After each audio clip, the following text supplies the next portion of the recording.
The following podcast is a W2M Network original production. Visit W2Mnet.com for all of our other great podcasts, plus news, reviews, articles, and opinions from the worlds of wrestling, video games, football, and entertainment.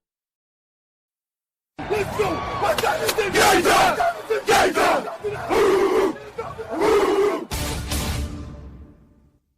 gonna be a football game tonight now. No doubt. It's gonna be a football game here. Okay. I done been here before. All right, let's go, baby. 9. Rushing 4, ball comes out of the hands of Newton. It's on the ground, and still on the ground. Picked up by T.J. Ward at the 4-yard line. Vaughn Miller did it again.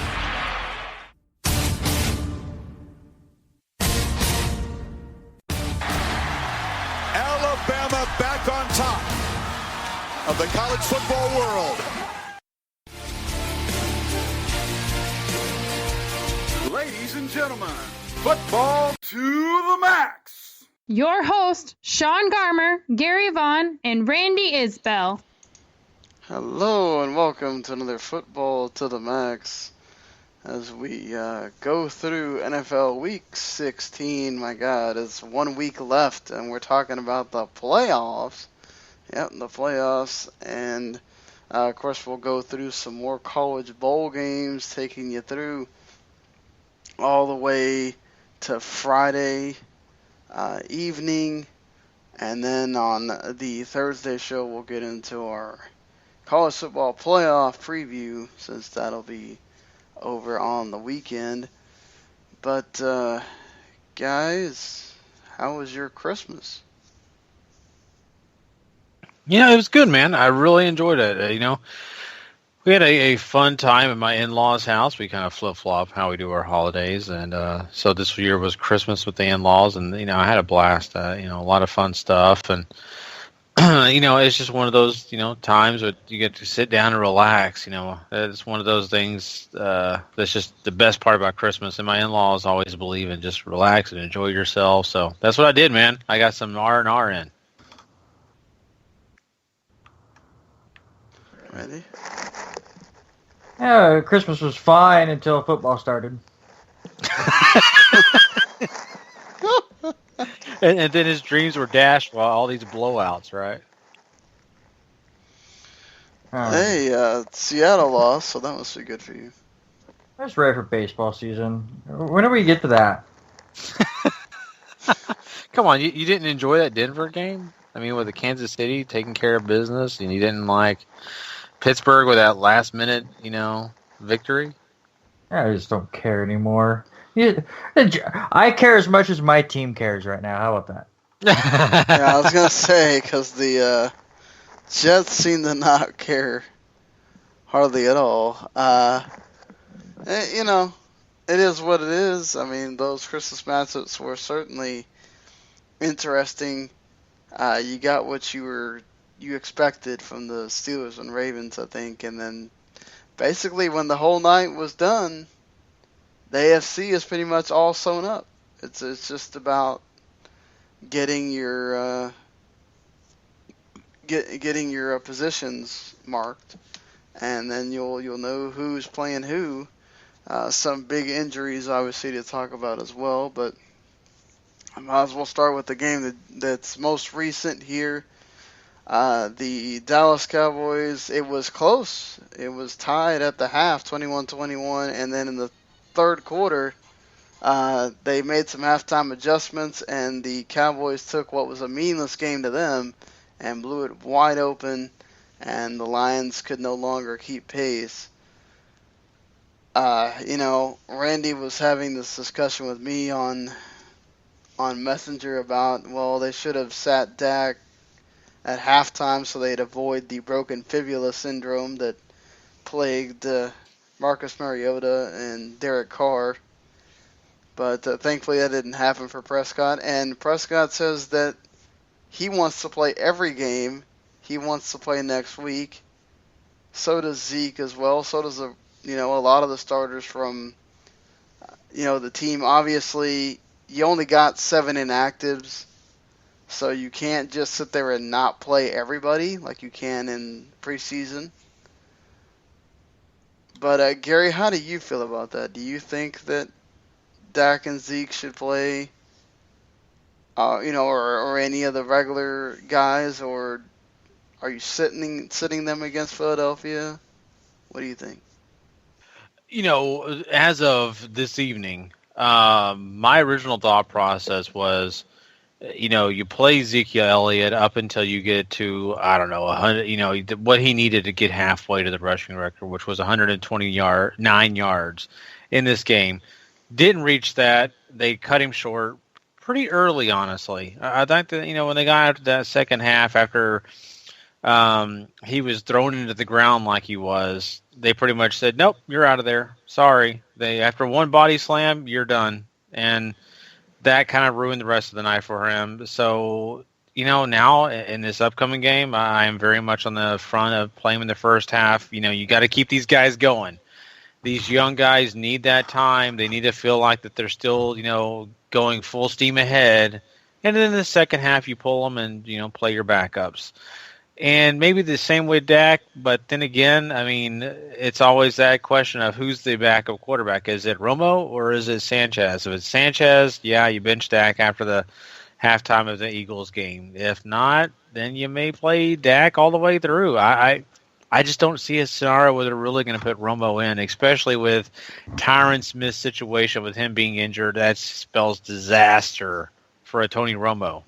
Sanchez, you don't worry. Supposedly, according to Jerry, Tyron's fine. They just didn't want to put him in the game because the game didn't matter. Yeah, so as of tonight, I get it why you would want to sit Dak, but then again, I mean, it didn't really hurt anything. He could have gotten injured, yes, but you do have a $20 million quarterback that could take his place if not. Who can also get injured very easily, too. So. He could. But, I mean, at least it's not like some of these other situations you're seeing where you're starting with Matt McGloin. Yay! Matt McGloin, I think, will be okay.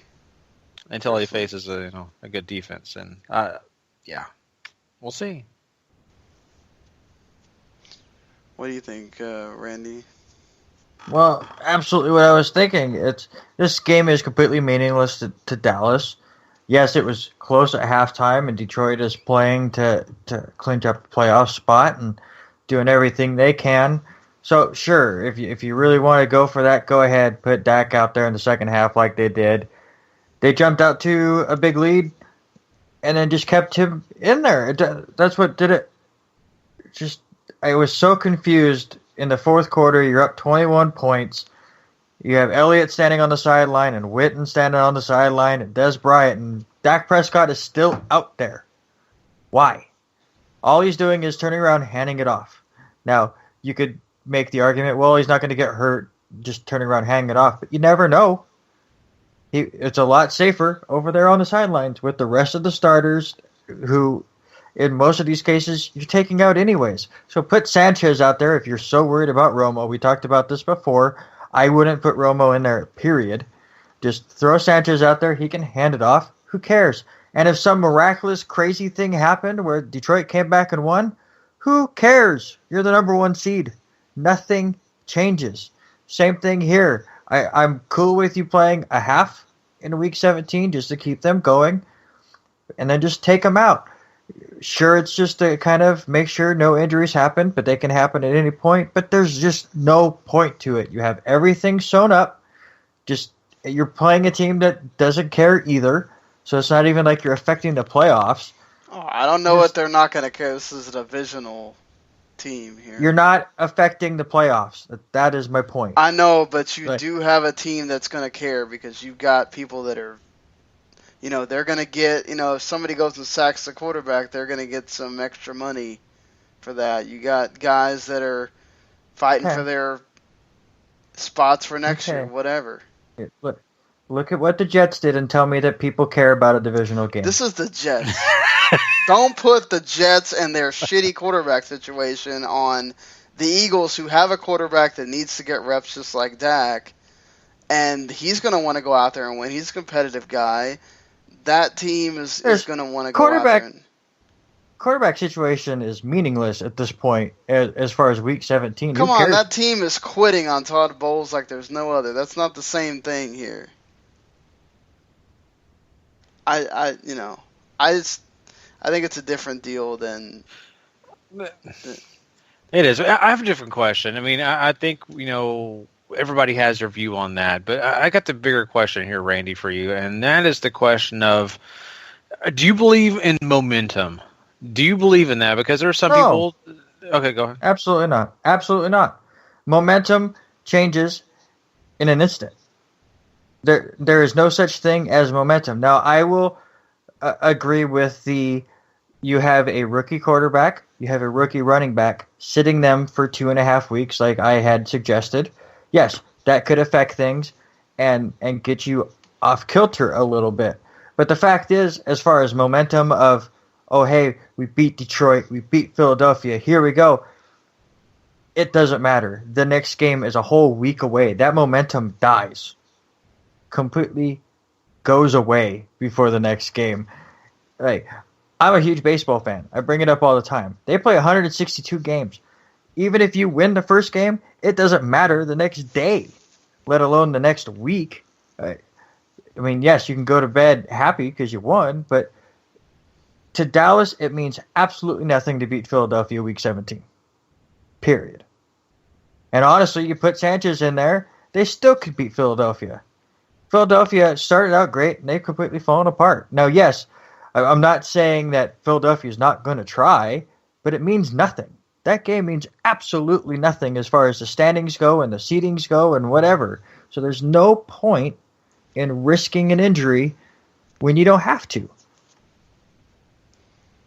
Yeah, and I get that, and I was just asking the question because of, this argument, but not only that, we have seen other coaches really believe in momentum and play their players up into the, as long as they can, up to the fourth quarter of the last game. And then we've seen other coaches, like the Colts did a few years ago when they went to the Super Bowl and won, where they benched their guys for 2 weeks and the starters were mad. Everybody was mad, but they won the Super Bowl after not really playing football for 3 weeks, so the starters. And so, I mean, I think it's an interesting question, and people are going to debate this, but I don't know. Momentum could, just be a myth. Here's the thing, though. Here's the thing with this. And if I remember right, I don't remember the Colts just blowing out whoever it was that they played in that first round. You come out flat in the first half, you may not be able to make an adjustment in the second half, and you're done. This is not baseball is a bad comparison because you get an entire series to try to, unless you're playing in that wild card game. Okay, no, I'm talking you get an entire regular season. I'm talking regular season. It's still a series between the same team. You're still playing 3 or 4 games against the same team. Okay, you get one game and you're done. But that's the point, though. I don't think it's the same. I think there is momentum. And the Cowboys have went through this before. They had to play the Eagles one year. They lost. They didn't give a flying crap. Okay, and then what happened? Oh, they got whooped in the playoff game because they sat everybody. Okay, so what you're saying is Dallas is screwed because they are forced to sit everybody for a whole week. No, not that. I'm saying, but that is a scary thing. That's the same thing. That's a scary thing. That does happen sometimes. That's why a lot of these wild card teams have been able to do so well. They get hot. They go and win. Every game that they played for 6 weeks has been a playoff game. So to them, going in and playing on the road, wherever it is no big deal, and they keep winning, and they run into a buzzsaw like the Packers when they won the championship that year with Aaron Rodgers. Sometimes sitting that week and having the bye week can hurt you. As great as it is to have home field advantage, it can hurt sometimes. But I think going out and look, if you lose the game against Philadelphia, who cares? But I do think you have to play them at least for a half. I don't know so much if you're worried about hurting Romo as much as you are.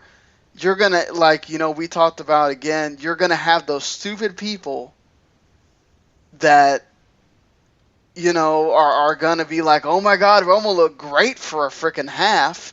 And then it's going to lead to that, well, you're going to be at home.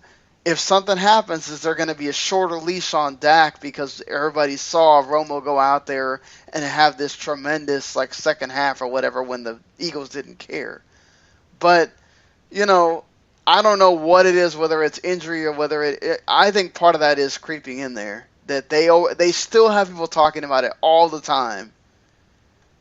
Do we play him at all so that you don't have this mystery? So you don't have this thing in the back of your mind of, well, is there going to be a time in the game during that playoff game where you bring Romo in? If you never play him, you have a bigger chance of that never coming into your mind than if you do. So I'm agreeing with you.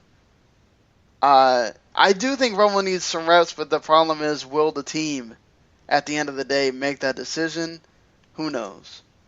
But and you look big picture, and I'm not saying this ever entered their mind or they ever should have thought about it as far as this game goes or their decision here against Detroit. But honestly, them beating Detroit could be the worst thing that they could have done. As far as I'm pretty, as far as I am saying things, I think Green Bay destroys Detroit next week. And a lot of it has to do with Stafford's hand, and I still don't think he seems right. So if Detroit would have beat Dallas, and then Green Bay beats Detroit, Detroit would have been the 6th seed. And if they somehow go out there and beat a Seattle or Green Bay or whoever it's going to be, then they would play Dallas. Now you set up the scenario that whoever wins that Green Bay-Detroit game wins the division. The loser most likely is eliminated. And you bring back a Washington or a Tampa Bay, I'm the most scared of out of all of those, and you give yourself a possible tougher matchup if that 6th seed could beat a Seattle. Well, Tampa Bay is eliminated. It's between Washington and Detroit, basically. Tampa Bay can't get the tiebreaker on any of those? What happens here is if Washington loses, Detroit gets in, whether they win or lose, and then you have the rematch in the playoffs the next week, but the Packers are the division champions. If the Lions win, then you have the rematch with the Lions being the division champions. So that's all that happens. Still think Tampa Bay's still in it. So I would recheck your thinking. No, I'm pretty sure they're eliminated. Well, let's figure this out. But I think maybe the only way they get in is if the Redskins tie again, which is really, really, really small. That doesn't make any sense. If the Redskins lose, they're 8-7-1, and Tampa Bay wins, that's 9-7. Yeah, but the Lions have a tiebreaker. Lions have the tiebreaker, whether they win or lose. Okay. I haven't really looked at this playoff picture when it comes to those in-depth numbers. But what I do know is, Brady has a point here about the Packers, and that's a team that everybody needs to be worried about in the NFC. They're hot. They're ready to come play. They're all behind Aaron Rodgers. He speaks a few words in the locker room, and then here you go. They're on a 6-game winning streak. Apparently, we don't know that for sure, but it looks like it could be very, very possible. And we talked about momentum. Take that away. Keep it. I don't care. Any team that faces Aaron Rodgers needs to be worried. And that includes the Dallas Cowboys. That includes the Seattle Seahawks. Especially the Cowboys that have already faced them once. Yeah, exactly. And he was not exactly on his game at that time. They had injuries. They got all their injured players back. And Aaron Rodgers is back, So it's a situation where, maybe if Dallas would have lost, it could have benefited them to an extent. I don't know. I just think that you got to play who's on your schedule at the end of the day. And if your team really is that good, then you can beat those teams. And that's the only way. And I've always been a proponent of this. Whether you're a Falcons fan, you're a Lions fan, whatever fan you are, if you really want your team to do well, you better hope that they're good. I would rather, I know it just sounds crazy, but I would rather my team lose in the divisional round or wild card than go to the Super Bowl and lose. I just don't want to see that. I'd hate that heartbreak. And so I want my team to be good enough to go to the Super Bowl and win. And so that's just the way I look at it. But I don't know. This is going to be very, very interesting. The Lions, to me, had a tough night. I don't know. I don't know if it's product of the fact that Darius Slay being out of the game, the fact that Matthew Stafford has a messed up hand, if all this plays into maybe the Lions lost because of that, or maybe Dallas is a good team and they would have found a way to win with those situations being, turned the other way. I don't know. Yeah, it's going to be interesting to see what matters here, what happens here, but I just think that, like what Randy said, I think Detroit's on a free fall at this point. And even if they do get into the playoffs, you might see the Packers beat them twice in a row, just straight up. It might be one of those where it's close in the game, the regular season game, and then the playoffs come, and it's just total blast by the Packers, But, it's a divisional game. Crazy things can happen. You never know.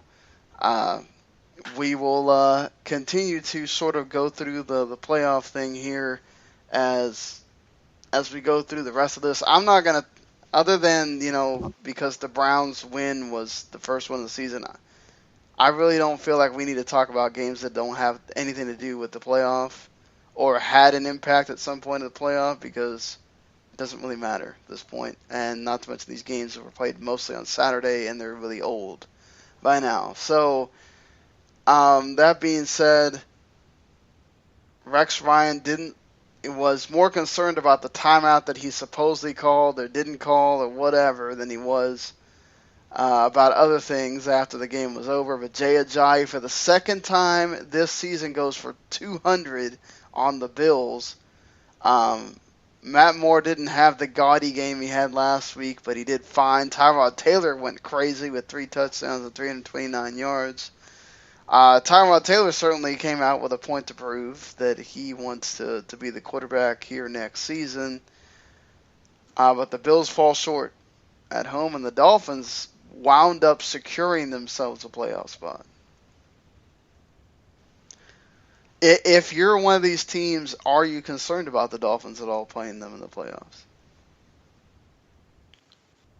I am, to an extent. I mean, honestly, you have a team that has a little bit of, spark in them, a defense that can be kind of tough on your offense no matter who you are. And, maybe besides the Patriots, who seem to be able, do whatever they want with the Dolphins.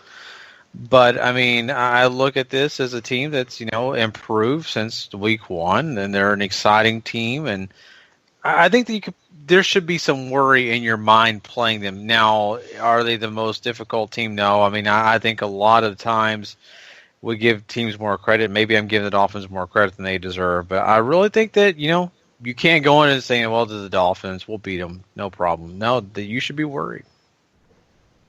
I'll slightly be worried.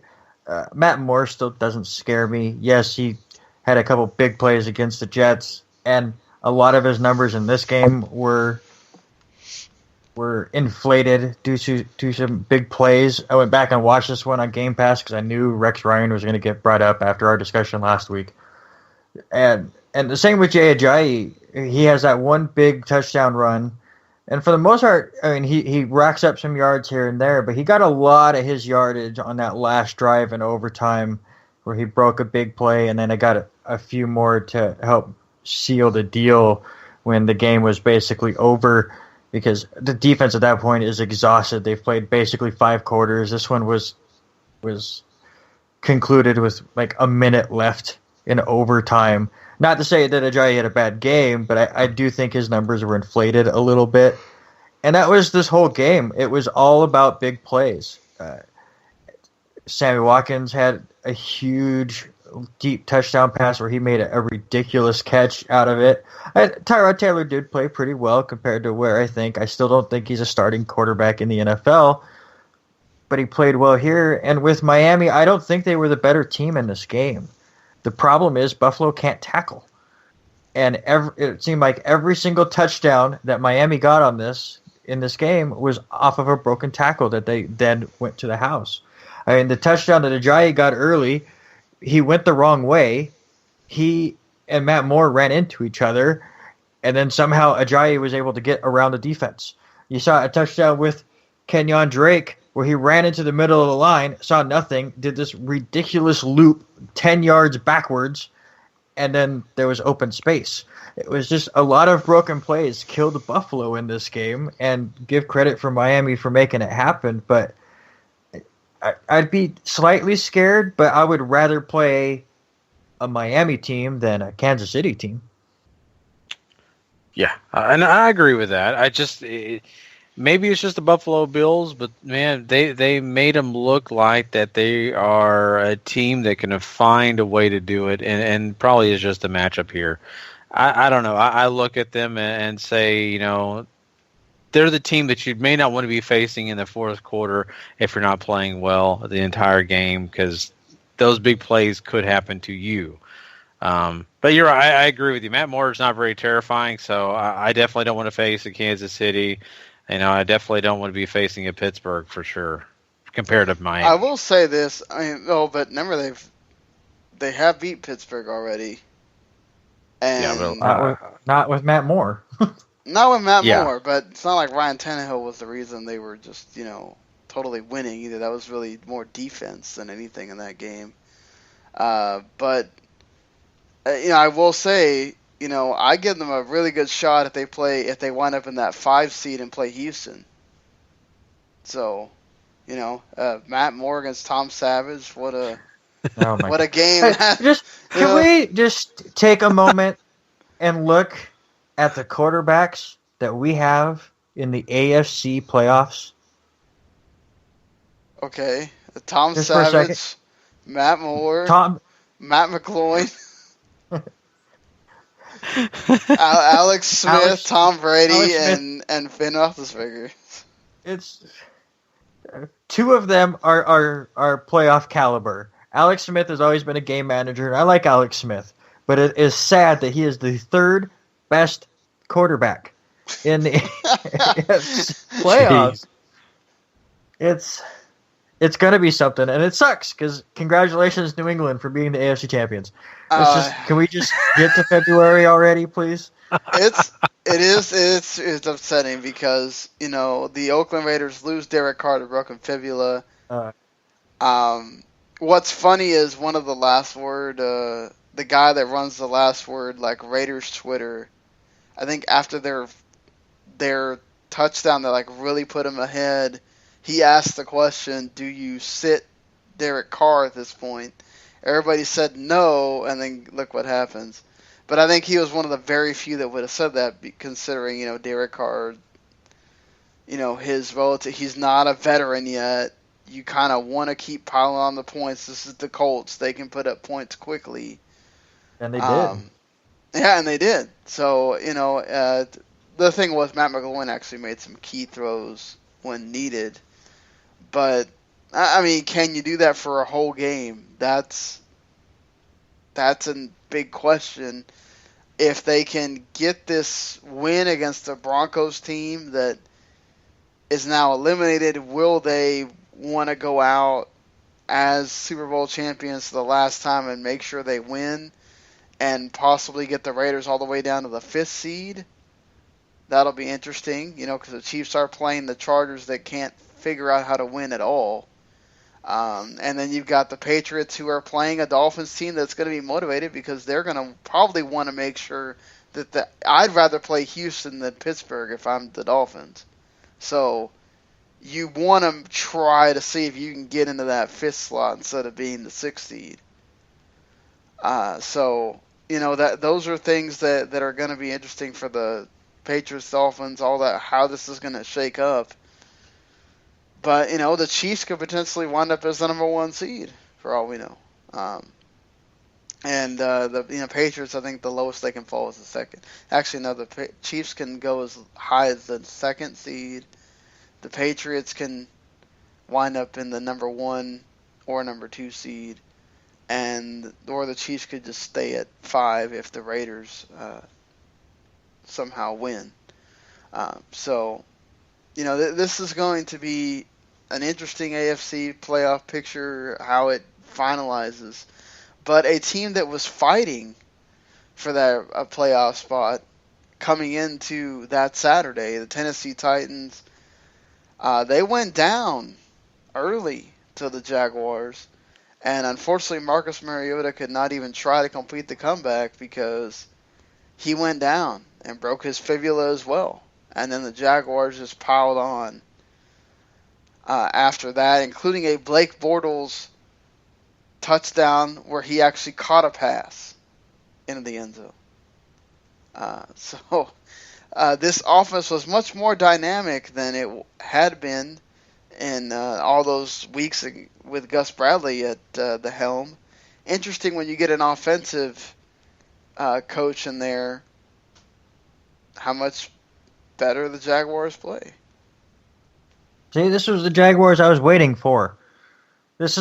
Now the season can start, and I can be correct. Yeah, and all those fantasy drafts, all of a sudden they look God. smart now, don't they?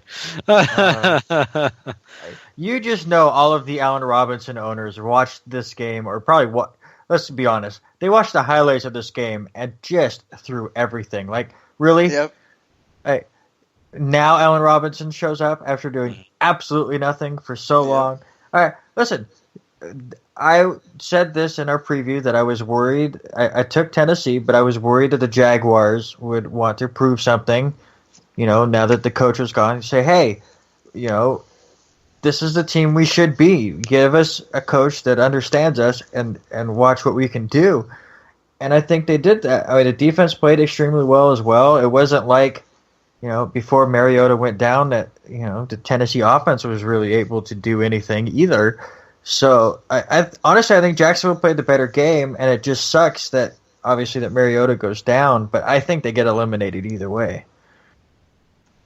Yeah, and looking at this game, I mean, you really kind of felt like, Jacksonville had it in them, like Randy's saying here, and just it's not just a kick in the nuts for this team because they lost their opportunity for the playoffs, but now they lost their quarterback up and really honestly until next year. I mean, they don't even know when they're going to get him back into training. Maybe training camp sometime. They're not even sure. So a complete offseason without their starting quarterback is rough.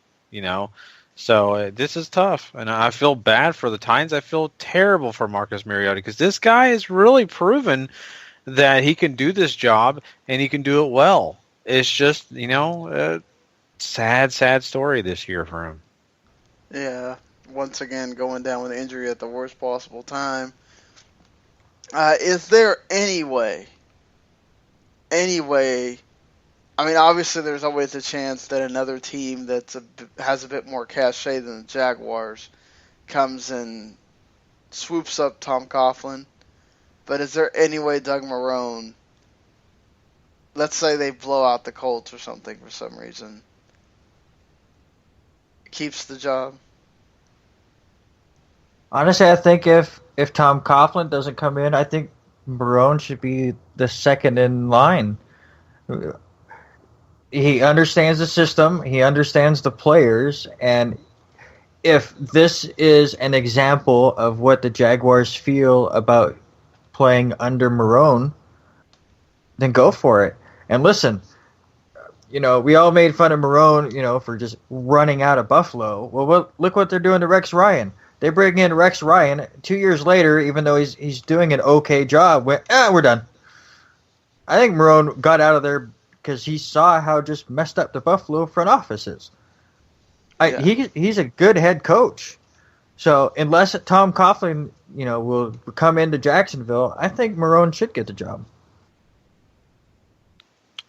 Yeah, I mean, if this team actually does believe in him, yeah, sure. But, I don't know. I mean, I think they may like him, but if I'm a player and I'm seeing like a guy like Tom Coughlin that's out there and, he could be possibly coming to my team, I would be ecstatic. Tom Coughlin's not the best player coach out there. Maybe not. Something you think about. You could think about that, but look at his success. and look what he's done. And you know what? I think I'll take a coach that's hard on me and me have an opportunity to win championships rather than play for a coach that's nice to me and I never go anywhere. So, Right. I mean, that means more to your contract when you have more playoff wins down the line compared to, oh, we played for a coach that was really nice to me, but I just not much playoff experience. I mean, you're right about that, Gary, but I'm just saying, many times coaches are put into positions and the players don't really get a say at all. And, you know, this is going to be interesting how this plays out. I mean, I'm sure the Jaguars will probably do anything they can to get Tom Coughlin because that's who they want. They want the championship pedigree, and it's something the team needs, let's be honest.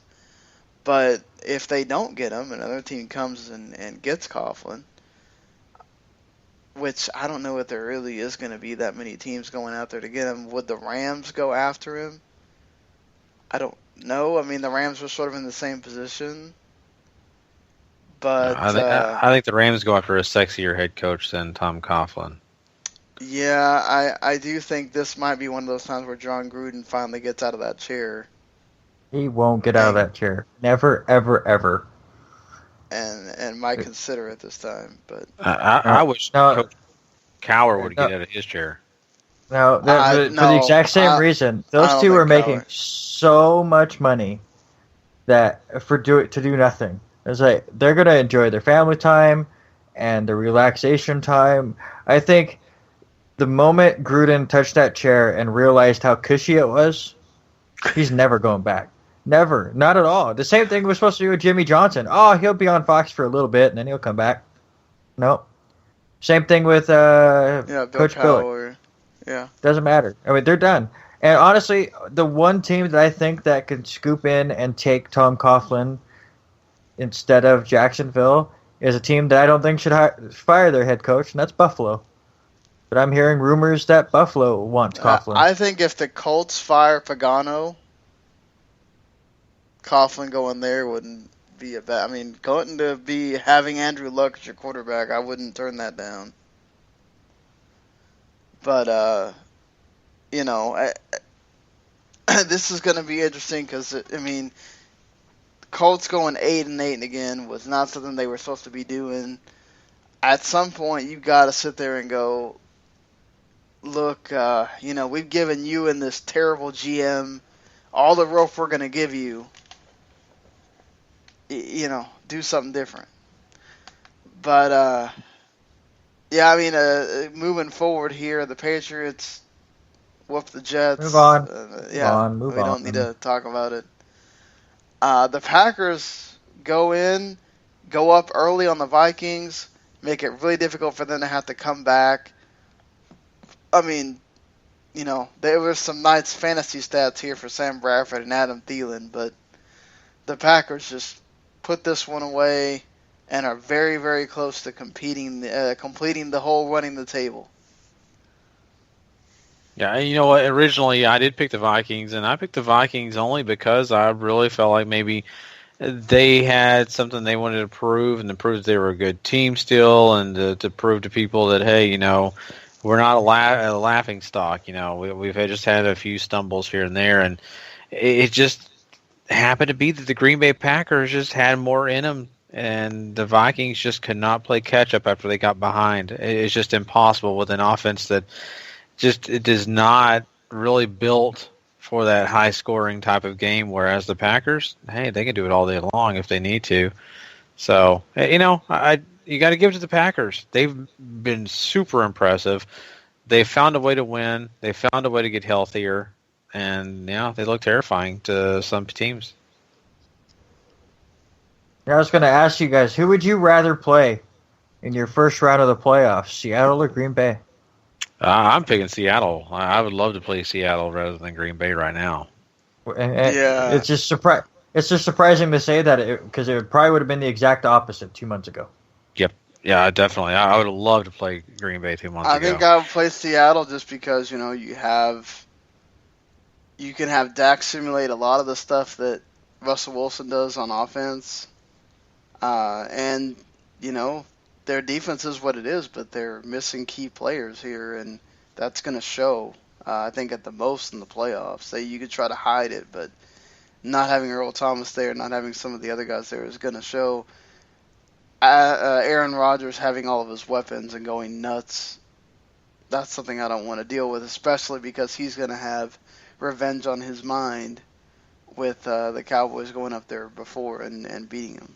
So, yeah, I'd much rather avoid the Packers if possible, which I think the only way we avoid them is if they win the division. So, yeah. Now you wouldn't avoid them if they win a division and Seattle wins and Green Bay is the 4th they'd be seed. 4th, yeah. Well, either And way, then if Seattle, I guess you. and then you would just have to hope that Seattle loses for then Green Bay to play Atlanta, basically. So. Oh, that's right, yeah. Well, no, I think Green Bay, if Seattle wins and Green Bay wins, Seattle gets the number 3 because they have a better record. Yeah. So they're going to be the 3 seed. Green Bay will be the 4. And if Seattle and Green Bay both win their wild card games, you're getting Green Bay. Oh, that's right. Yeah. So Seattle would have to lose to freaking whoever to the Lions. It'll be the Redskins. Yeah. Woof. Then yeah, I'd much rather play the Redskins again. Yeah. I don't know. Trying to beat a team 3 times is rough. But so moving on here, the Redskins did whoop the Bears. The defense was tremendous here, intercepting Matt Barkley, and then Kirk Cousins did what he had to do. I think Rob Kelly was injured in here, but Jordan Howard continues to put up major numbers, and he's somebody you got to look forward to for the Bears next season. But if you're the Bears, obviously, I think this is that year that I think you finally can let go of Jay Cutler. Do you give Matt Barkley? Do you say, okay, Matt Barkley, the job is yours? Has he done enough for that, or is he competing with somebody? Do you go draft somebody? I think you draft somebody, but give Barkley the first shot at it. But I don't think he's somebody that I'm looking at going, he's going to be the face of my team for the next 5 years. But I think he's done enough. I don't care that he threw 5 interceptions in this game. A lot of them came late when he was forcing the ball. But I think he's done enough that, you give him a whole offseason. And whether Alshon Jeffrey comes back or not, I think he has the weapons around him. He could be successful. But yeah, I would probably go out and draft a quarterback, say, 3rd, 4th round, one of those developmental kind of guys that, in say a year or 2 could fight for the job. But I think Barkley has earned himself a year. This is a guy that I think has potential, but you wonder how long the leash is, because I think really Chicago is a spot right now where they want to see some progress, where they want to see things start to go their way again, and I don't know how fast it'll be. And with a quarterback like Matt Barkley, you're going to have to wait on him, and I don't know how excited they are about that. Now, drafting a guy could put some pressure on Barkley to play better. You got a situation where you may hit gold, and you may get another Dak Prescott out of a 3rd round or whatever for the Chicago Cubs. But who knows? Who really honestly knows how that will work out? And maybe they even consider making a trade or finding another free agent. You never know. The Brock Osweiler train might be riding into town. You never know. Why? I just had to throw it in there. I'm sorry. We hadn't got a chance to talk. The train needs to not be playing at all. Is what the Brock Osweiler train needs to do. I don't mean to put that on any Chicago Bear fans. I apologize. I just had to put his name in there somewhere. Fine, just fine. I guess. The Falcons win against the Panthers. Really wasn't ever honestly close. And yeah, then by association, the Seahawks go and lose to the Cardinals. I said this is going to be close to what these guys do with each other every time they play. David Johnson, 3 touchdowns, almost 100 yards. Russell Wilson has to throw for 350 and 4 touchdowns. This puts the Seahawks in a hole where they don't get the first round bye. Now, if the Falcons are able to beat the Saints next week, are you lamenting anything here if you're the Seahawks? Like, this could really affect your postseason losing here.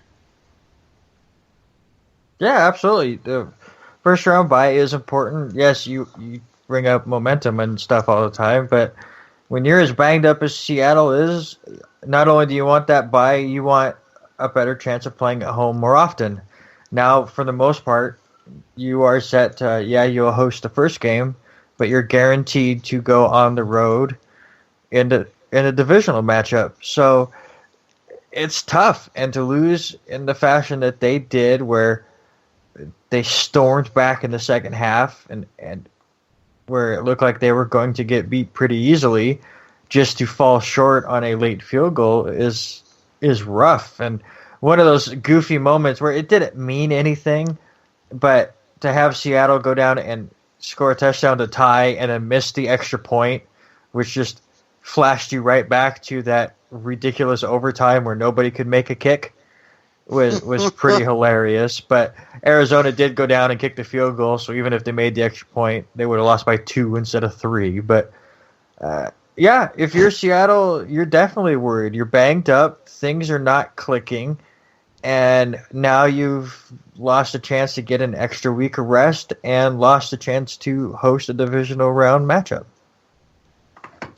Yeah, and that's a big deal for Seattle. It's a huge deal because home field has been where they've been the most successful, and they feel the most confident when they're playing, in their stadium with a loud crowd and just everything going their way. Now on the road, things are uncomfortable. I think that's what you kind of get out of the Seattle team, and Arizona beating them was a huge deal. It really was. I don't even know if Seattle really believed it could happen. I think they really felt like that they were going to eventually have this game in the bag and things were going to be normal. And they're starting to realize that they are human. And, I think that, the same happened to, Carolina Panthers, who were just in the Super Bowl when the Falcons went in there and said, hey, this is a game about penis size and we have the bigger one. So that's the way this has worked out. I mean, they're showing who they are, and Seattle is showing who they are. Now they're not consistent, and that's a problem. Yep, that's very true, and this is going to hurt them. They have to go in that first wild card and then play out, and then not be at home. So moving on here. The Houston Texans get a break with a missed field goal by former Texans field goal kicker Randy Bullock. And Houston wins and locks up the AFC South. Tom Savage, 176 yards, no touchdowns. The highest receiver was DeAndre Hopkins with 43 yards. Alfred Blue is the one with the 1 touchdown for the Texans. Which they didn't score at all until the second half. It was a 3-0 game going into halftime. Not as pretty as the half a game he got to play in the previous game, but I guess got through it. Tom Savage. Ladies and gentlemen, this is your Houston Texans now. Have fun. Are they better off without the great mighty Pooh? No, not at all. It was going to be that way either way, but it's just, we had high hopes that maybe Tom Savage would make this team interesting. No, it's really not. It's going to... Who are they projected to play right now? Kansas City. The Dolphins or the Raiders possibly, or Chiefs. Oh, what a matchup that would be! So if they you're played either going to get the Matt Oakland Moore Raiders. or Matt McGloin. I want Tom Savage versus Matt McGloin with the chance to play Tom Brady in the second round. Let's make that happen. It sounds terrible. Man. I'm sorry. I think this is ridiculous, but hilarious at the same time.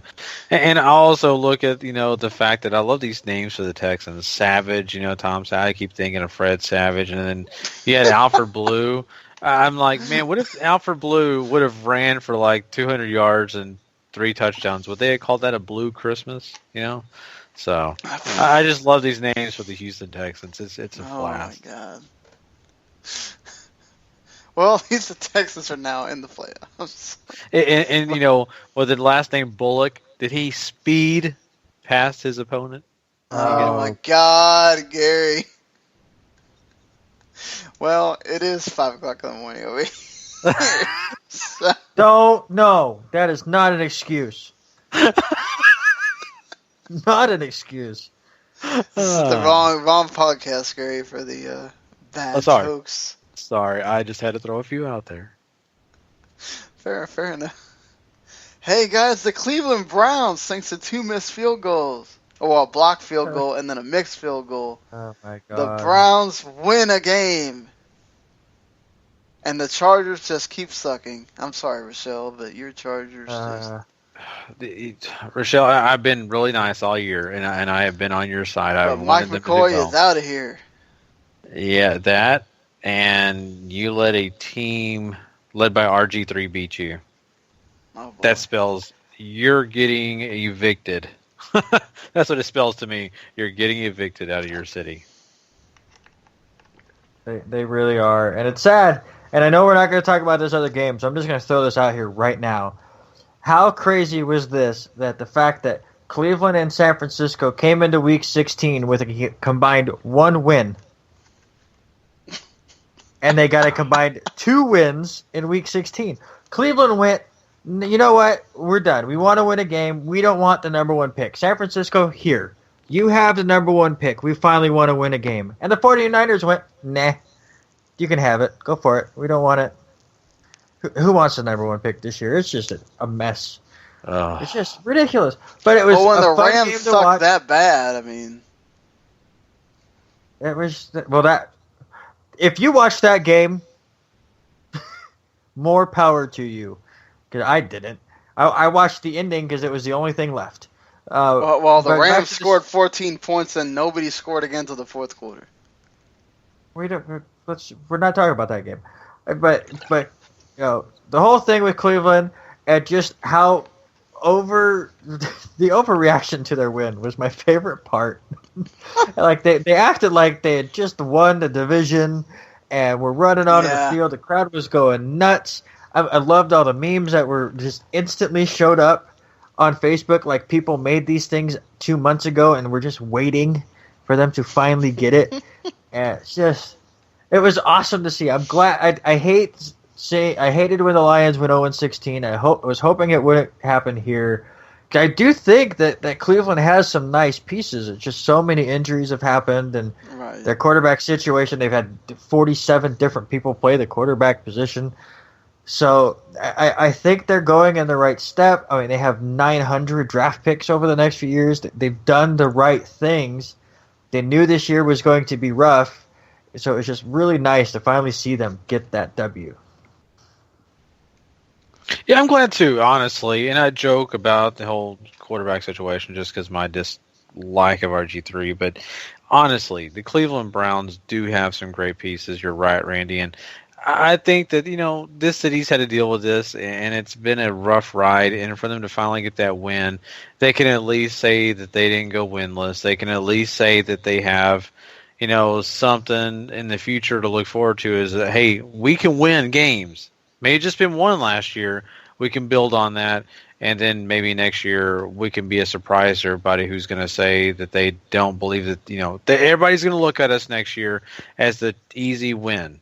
Let's prove them wrong next year, and we kind of start a momentum now. Let's build on this one win into next year. True that. The Buccaneers' playoff hopes are really slim after losing to the New Orleans Saints. Mark Ingram runs in 2 touchdowns. Drew Brees only throws for 1. And the Buccaneers sit Doug Martin. There's, Dirk Cutter's point of view is he did what was best for the team. Was that really what was best for the team? Yeah, if Doug Martin's not 100%, yeah, absolutely. You have some good running backs in Tampa Bay with Charles Sims and Jacquizz Rodgers.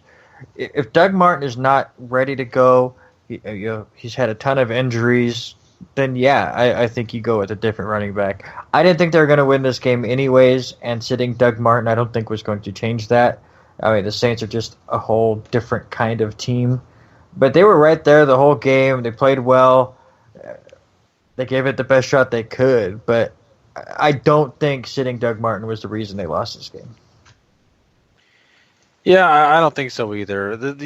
Honestly, this team had achieved so much, and I think they're a good team, but I don't know if they were ever the team that people kind of bought into. I really feel like maybe that they are kind of coming down to earth a little bit, and people are seeing that, hey, they're still a good team, that Jameis Winston is not a bad quarterback. He's growing. You're seeing him evolve. But at this point, you're still not seeing a solid team. And that's affected him, and it's, affected him to the point of they're not going to make the playoffs, possibly, most likely.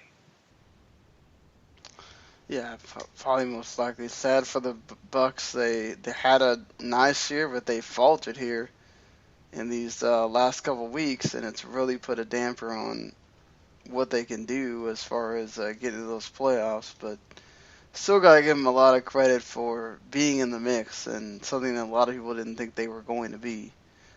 So that's a positive for them. Going into Christmas afternoon and night, the Steelers have to score 21 points in the fourth quarter to go past the rival Ravens, eliminate them from the playoffs, and win the AFC North.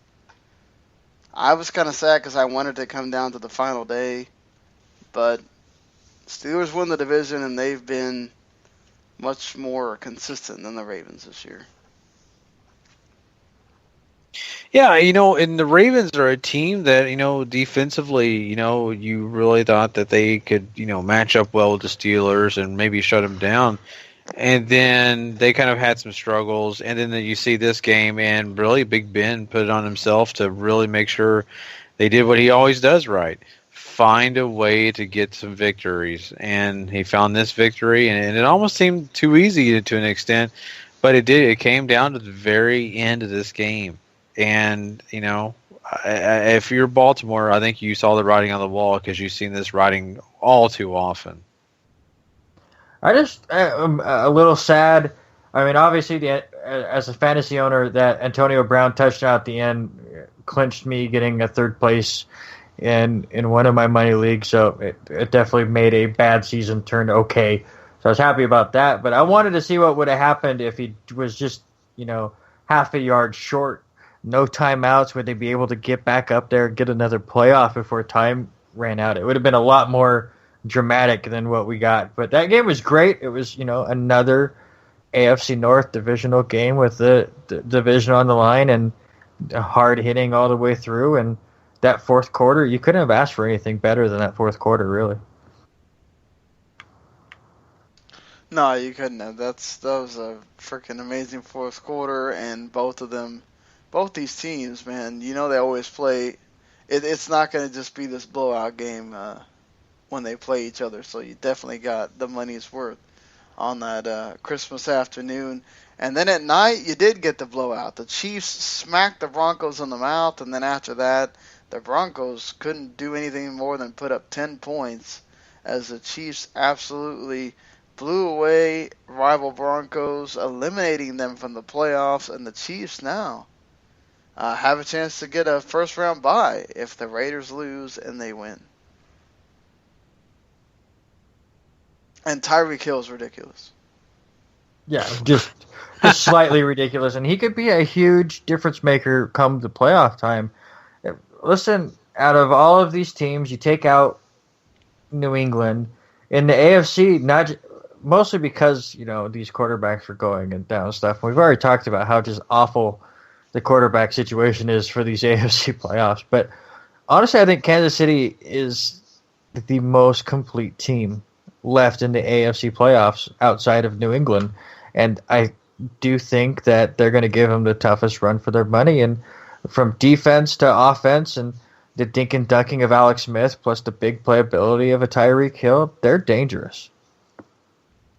Yeah, plus Travis Kelce just coming on and exploding these past several games as well. It would be a handful if, say, the Patriots have to play them again.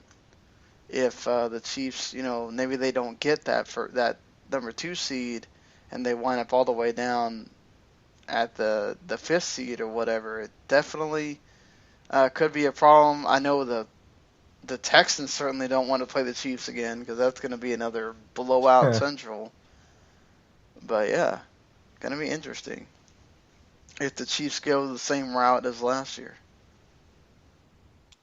Yeah, exactly. And, the Chiefs are a team that, we talked about, if the Packers are scary, but, if I'm in the AFC, they still have their quarterback. And, I know Houston went out, but, my goodness, they are terrifying. All right, well, I think we got through all the games that mattered here. And so that's going to do it for the NFL Week 16 look at here. Let's get through these college games that anything on the games that were played that you guys want to discuss. Navy again losing to Louisiana Tech. So Navy just ends their season on 2 losses after surprising this year. Mississippi State barely squeaked by Miami of Ohio. Vanderbilt got whooped. Now we await the big North Texas game, Gary. Oh, man. This is the game of the century, isn't it? I don't know. You guys pointed out that they beat Army, but I'm not buying it. Unless Army has a few guys sitting out,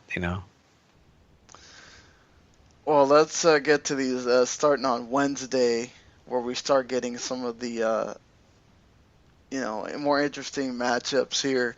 You get Pittsburgh, who ended the season on just a slew of wins against Northwestern. Give me Pittsburgh here. Yeah, give me Pittsburgh as well. Yeah, absolutely. The last game they played, there was 137 points combined. I don't think we'll get that much, but yeah, why not? Yeah, absolutely. Give me Pittsburgh. You get the West Virginia Mountaineers against Miami in the Russell Athletic Bowl. Miami just had a bunch of players suspended as well. Yeah, I've been following West Virginia all year long, and of course, because I cover them when they comes to the website. But I think I got it in them. I'm going to go West Virginia. Yeah, I was all set to take Miami in this game before that news broke, so I'm taking the Mountaineers as well. I'm taking West Virginia as well. I think that's going to be a distraction, not to mention a letdown for that team. You've got in the night game on Fox, you got the Indiana Hoosiers against the Utah Utes. Man, Indiana's always interesting. They got some offensive firepower to go against Utah, but I think Utah's going to be too much.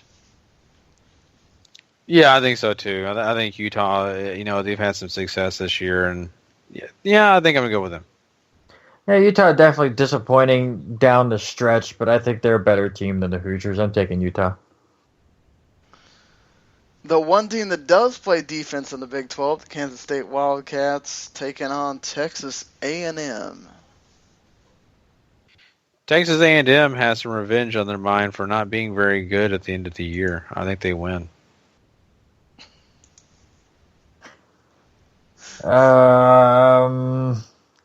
Nope, no revenge. Give me Kansas State. I love how That's what Kerry had to say. Because Texas A&M wasn't good at the end of the year. They weren't. They sucked. They weren't. But I think that they're a better team than they show, and I just don't believe in Kansas. Fair enough.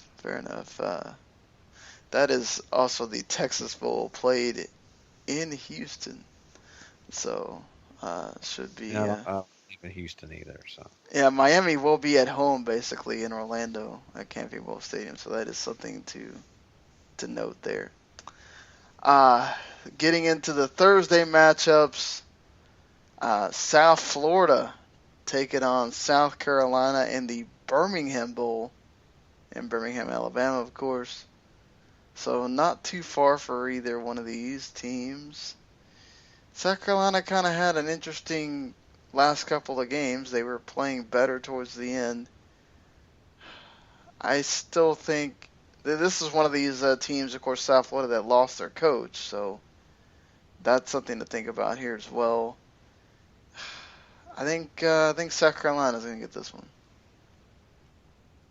you're probably right, and I think that you make a good point, especially when your head coach is not there going into a big bowl game. But I've had this love affair with South Florida for a while this year, so I'm still sticking with that, South Florida. It's just so sad that we get to these games. Let's see what South Florida can do against tougher competition when they get these bowls, and then the coach leaves. It just ruins everything. Give me South Carolina. And then, of course, the one that interests me, though it may not interest you guys, the Belk Bowl, inside Bank of America Stadium where the Panthers play. Virginia Tech, the runners-up in the ACC, against my Arkansas Razorbacks. Should be a fun game as far as offense goes. I should use my better judgment here. I think Virginia Tech is going to win. You never know what Arkansas team you're going to get. You don't. That's why I'm going with Arkansas. You may get the really good one. You never know, but I'm taking Virginia Tech. So we get in the in San Antonio in the Alamo Dome. You get Colorado against Oklahoma State. Man, that should be a dandy of a game. I think Oklahoma State has too much firepower though for Colorado. Yeah, surprisingly enough, and I've enjoyed watching Colorado do what they did this year. But after that giant loss, I can't pick them again. I got to go Oklahoma State. You guys are missing it. Colorado was that surprise team all year long. They played with the big boys the whole time. Yes, they fell very short in the Pac-12 championship game, but I'm taking Colorado. You got moving on to Friday, the last day we're going to cover here. The Georgia Bulldogs in the Liberty Bowl in Memphis against TCU. I'm going to go with Georgia here. Closer locale. SEC team against the Big 12. I will say Kenny Hill probably has an advantage here, but I like the Nick Chubb running it against TCU. Give me Georgia. The TCU is a team that, I think can overcome a lot, but their season has not been there. So give me Georgia. Same here. Give me the Bulldogs. A game that would have been much more interesting had Christian McCaffrey actually played. He decides not to, so the Hyundai Sun Bowl in El Paso against North Carolina. Mitch Trubisky has been tremendous this year. He's going to light it up against Stanford.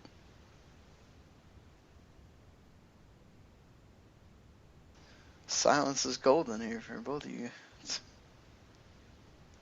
I guess I'll go. Listen, I know McCaffrey's not playing, and that is a big factor. But Stafford's been playing excellent near the end of the season. I know they struggled early on, and it messed up, any ideas of making the playoffs. McCaffrey or no McCaffrey, I think they beat the Tar Heels. I'm taking Stanford. I'm sorry, I was silent. My head was exploding I have no idea. And, I know in my original picks I picked Stanford, but still I'm in that quandary, and I sit here in limbo. And I'm just going to follow my original pick. I don't have any confidence at all in it, but I'm going with it, Stanford. Let's talk about struggling. Two teams that struggled towards that end of the season. It's basically in Tennessee. Tennessee got a home game here in the Music City Bowl in Nashville at Nissan Stadium. Yeah, I'm going with Tennessee. Yeah, me too. I know Nebraska started out great. What did they win? 6, 7 of their first 6 in a games to row. start the year. Just, I don't care. They did not look good against any decent competition late. I'm taking Tennessee. You know what? I need the victories here. You guys are doing pretty well. I'm not. I'm going to go Nebraska here. I think Tennessee always finds a way to screw it up, and they'll do it again here in their backfield. You say we're doing great, and everyone's not. Sean's at 11. The other 5 of us that are in this group are at 10. So I'm probably at 3. Yeah. No, you're one of the 10. You have 10. I am surprised. I haven't even looked because I knew it was disgusting. I had a really bad. What day was it? Friday. My Friday game sucked. They weren't even close. That's just my early part of this whole thing. It's just been terrible. So, but I mean, I'm happy about that, I guess, and I'm not the only one. But I still give me Nebraska anyway. I need the extra wins just in case I can get ahead here. There you go.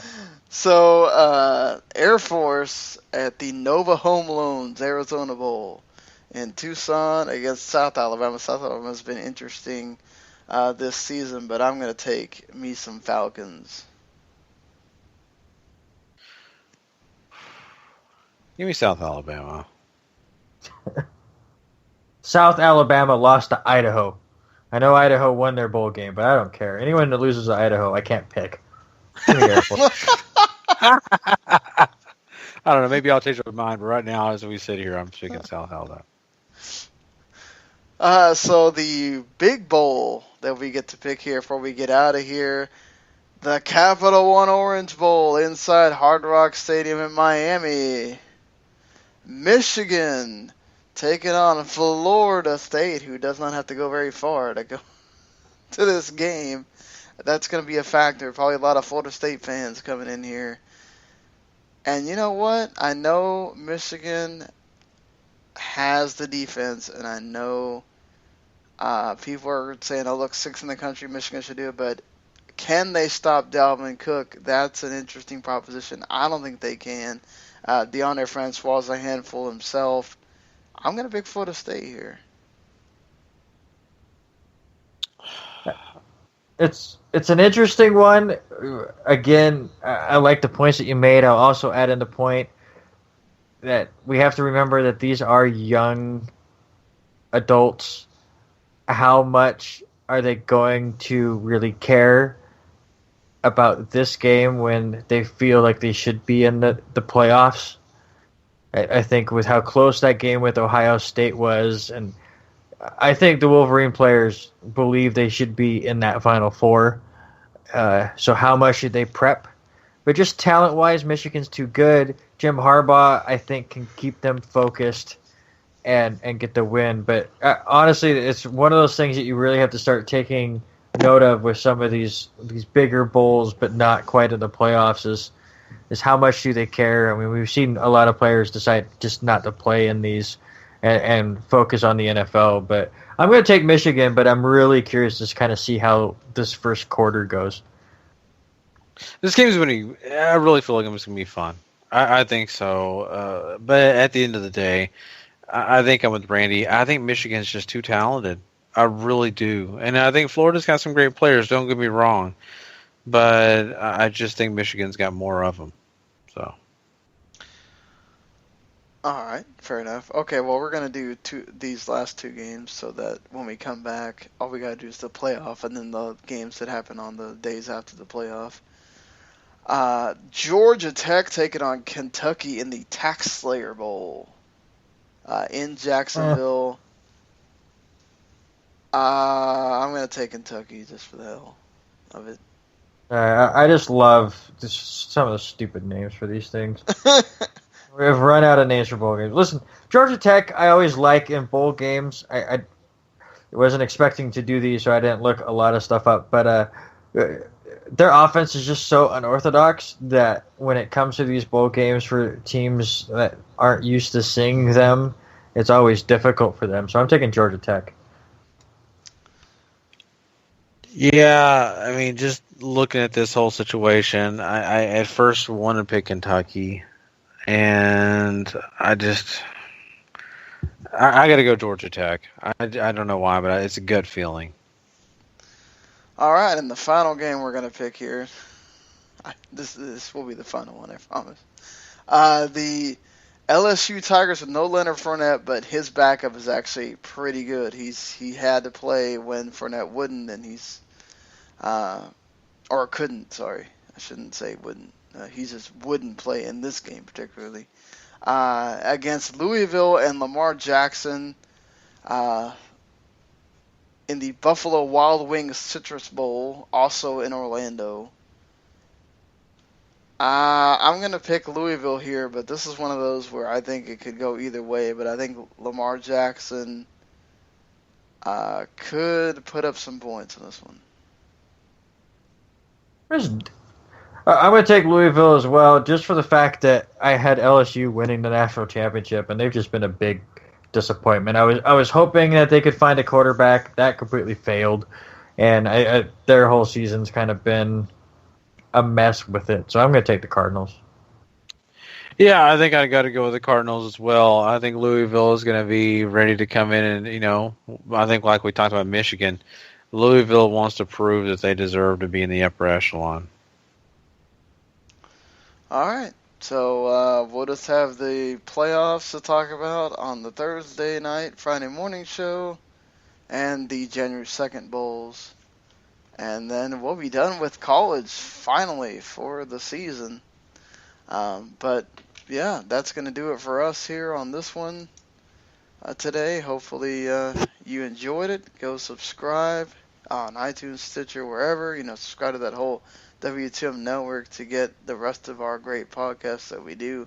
And, of course, visit WTMnet.com where you can check out content not only in about football, but wrestling, video games. Starting to get to that end of the year stuff. So, video games, we're celebrating our top 25 games of the year. And, of course, the Wrestling Zone will have the top 50 matches of the year as well. So, should be good stuff. And for Gary, Randy, and myself, we'll see you next time.